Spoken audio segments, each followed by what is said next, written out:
following contracts, which is live stream in the interest of transparency and public accountability. The time is now is exactly 10:30 a.m. So pursuant to the provisions of RA 12009, understood as the new Procurement Act in its IRR, I now call to order this public opening of bids for the procurement of the following contracts. First is the 2026-06-009 purchase of materials for the replacement of lighting fixtures at AES covered court and repair of ceiling at maintenance section office with an approved budget of 497,538 and 60 centavos only. And our second contract is 2026-07-0053 purchase of tools, supplies, and materials for automatic traffic help program and NRTSP activities for planning and design section with the approved budget for the contract of 450,006 pesos only. And our third contract is 2026-07-0057 with a contract name of purchase of dynamic penetrometer, conical point tip, salt color book, power auger, auger extension rod, shrinkage limit test, shrinkage dish, glass evaporating dish, graduated cylinder, and spatula for geotechnical investigation team under PDS and QAS with the approved budget of the contract of 593,700 pesos only. So may I request our back secretariat to determine the presence of the quorum. Thank you, sir. Let me read to you the attendance for the opening of the purchase request aforementioned. Starting with our back chairman, Engineer Mark Ian L. Garbo. Present. Members of the back vice chairman, Engineer Helio Alcagno Jr. Members of the back, Engineer Joseph Joel Gonzalez, Engineer MacGregor Argueno, Engineer Vitaliano Andales Jr., Engineer Raul De Suyo Jr., and the end user for maintenance section, Engineer Gina Agaputo. Also, the end user for the planning and design section, Engineer Jomelin Anyasco, and the end user for quality assurance section, Engineer Maureen Luca Torna. Also present is the head of back secretariat, Engineer Donald Argelias, members of the DWG, Engineer Julius N. Ampajas, Engineer Dean Alan Beltran, Engineer Nori Ann Escalona, Engineer John Glenn Alvarez, and the members of the back secretariat, Engineer Regine Hernandez, yours truly, Rexel Logroño,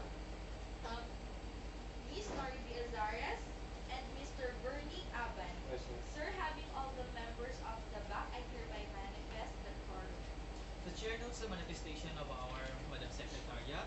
Quorum being present, the meeting is hereby declared officially in session. So the chair acknowledges the presence of members of the Bids and Awards Committee, the Technical Working Group, the back secretariat, representatives from the end user unit, and other officials of the procuring entity. We likewise acknowledge the presence of our invited observers, representatives from the Commission and Audit, CSOs, professional organizations, and other authorized observers, as well as the representatives of the participating bidders who are present physically or joining us virtually. Welcome and thank you for your attendance. So today's activity is the opening of bids for the contract ID 2026-06-0029. So, and 2026-07-0053 and 2026-07-0057. During the proceedings, the BAC shall publicly open all the bids received in prescribed deadline and conduct a preliminary examination of the submitted bidding documents for purposes of determining the present and apparent absence of the required documents. For emphasis, no dated evaluation, determination, responsiveness, or ranking of bids shall be undertaken during this stage. They shall be conducted separately in accordance with the applicable procurement rules. So before we proceed, the chair wishes to remind everyone that this proceeding is being officially recorded and live streamed as part of the procurement records.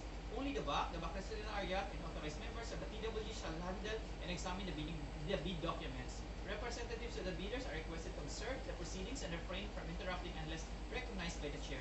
Any request for clarification requiring official action by the BAC shall be submitted through the BAC secretariat in accordance accordance with the procurement rules. If there is no question regarding the procedure, we shall now proceed to the opening of the bids. So, may I request our TWG and Secretariat to open the bids, the bidding box. So, for the 2026-06-0029, we received from GRMG Construction and Supply. So, located in GM Robredo Boulevard, Masbate City. So, may I inquire to our TWG, there's any other bids?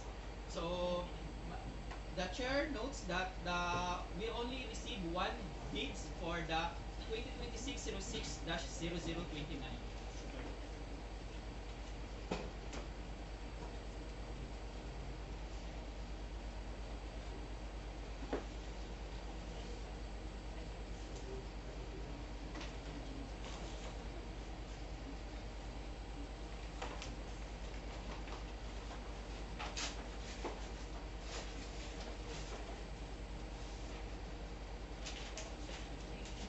So, we now proceed to the opening of the technical documents.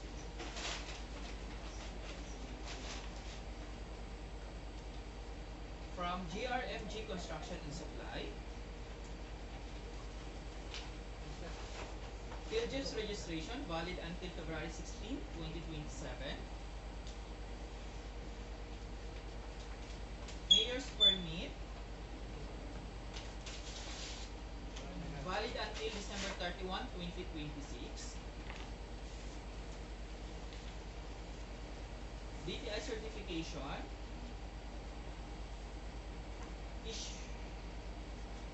issued dated December 6, 2022, valid until January 6, 2028. Tax clearance certificate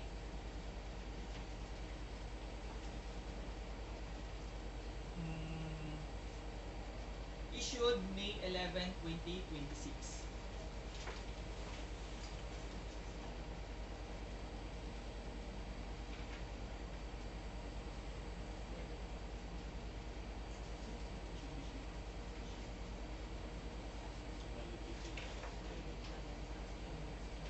And valid until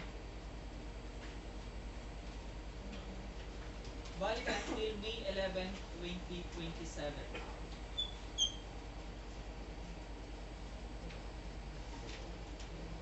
For the annual income tax return, attached and signed.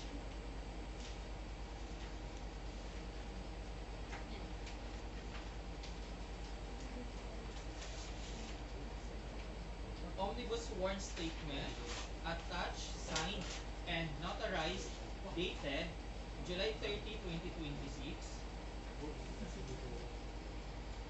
And brochures, attached, and signed. So the chair hereby declares that the submission of GRMG is complete. So we now proceed to the opening of the financial component. For the GRMG, the offered bid is 496,668 pesos only. Again, 496,668 pesos only.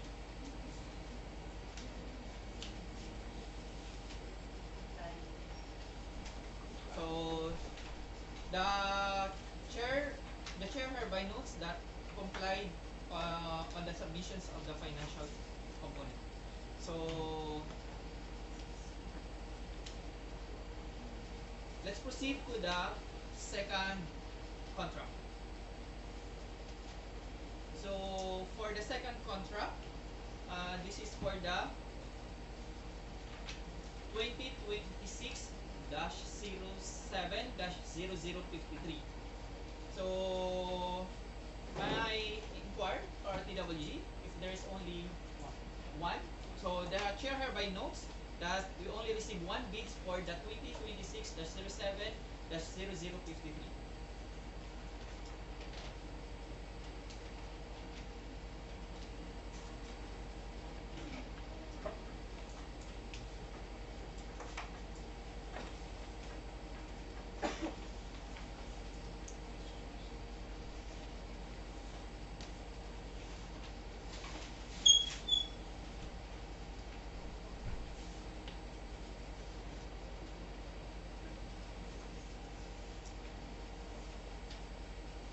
for the NT Micro Enterprise, for the 2026-07-0053, Phillips registration valid until August 1, 2026.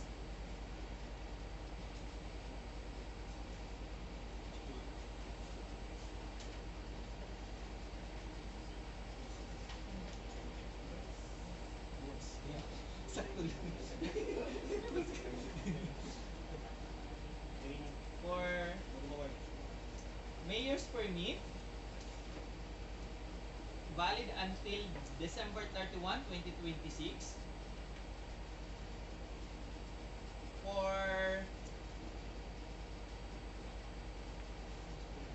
For DTI, valid until August 2, 2029. For the tax clearance,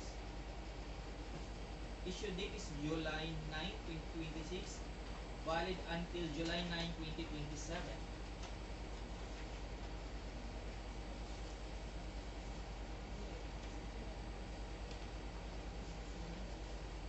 Annual income tax return, attached and signed.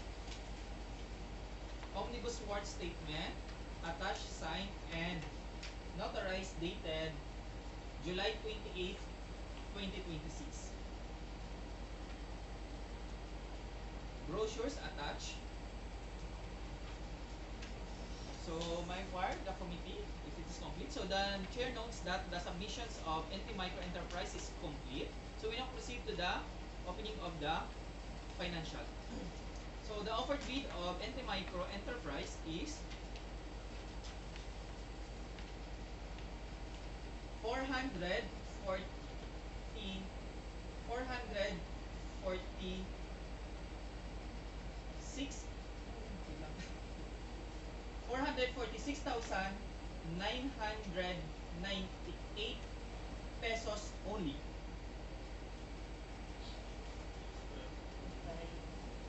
Again, 446,998 pesos only. So the chair hereby notes that the NT Micro complied on the financial component. So we now proceed to the opening of the 2026-07-0057.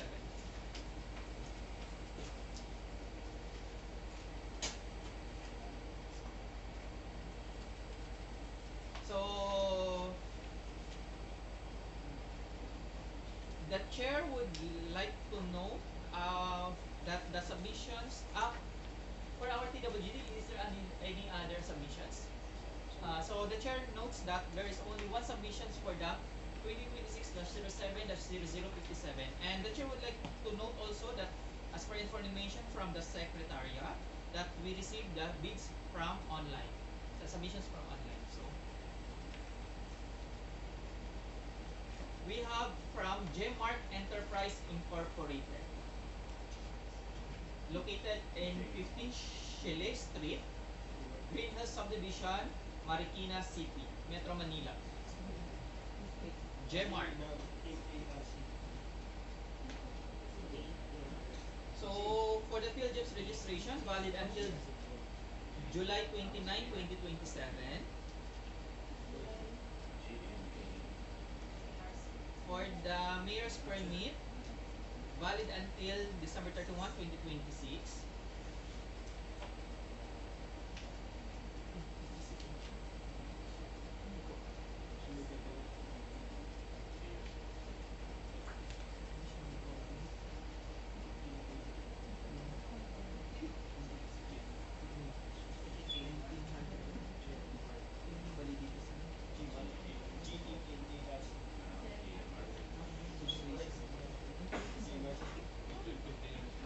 So for the J-Mark, the submission is the SEC certificate with the registration date of March 24, 1997.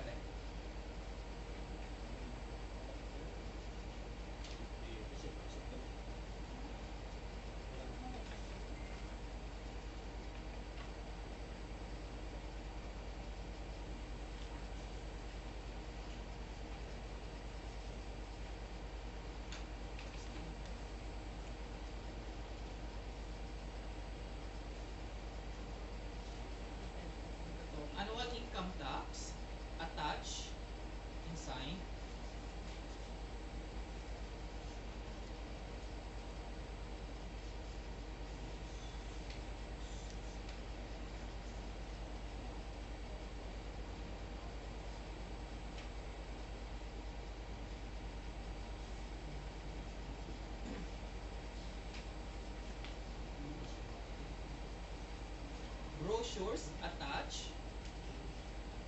Omnibus sworn statement attached, signed, and notarized dated July 28, 2026.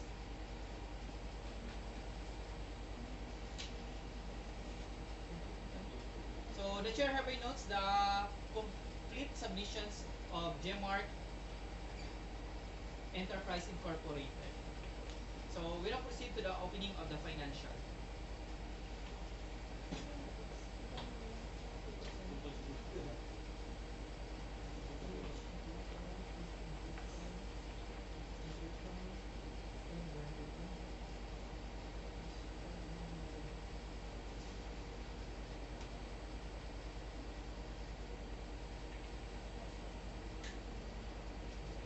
So the offered bid from Gmark Enterprise Incorporated is 592,700 pesos only. Again, 592,700 pesos only. So the chair hereby notes that a compliance from Gmark Enterprise Incorporated is noted. So the bid price is read, is official records. So the chair notes that all bids received within the prescribed period have been publicly opened and their corresponding bid prices have been read into the record. The BAC Secretariat is hereby directed to transmit all bid documents to the Technical Working Group for detailed bid evaluation in accordance with applicable procurement laws, rules, and Philippine bidding documents. So before we adjourn, the BAC extends the appreciation to our invited observers, participating bidders, members of the TWG, BAC Secretariat, and everyone who took part in today's proceedings. The procurement entity remains committed to conducting all procurement activities in a manner that upholds the principles of transparency, competitiveness, accountability, efficiency, and integrity. There being no further business to transact, the opening of bids is hereby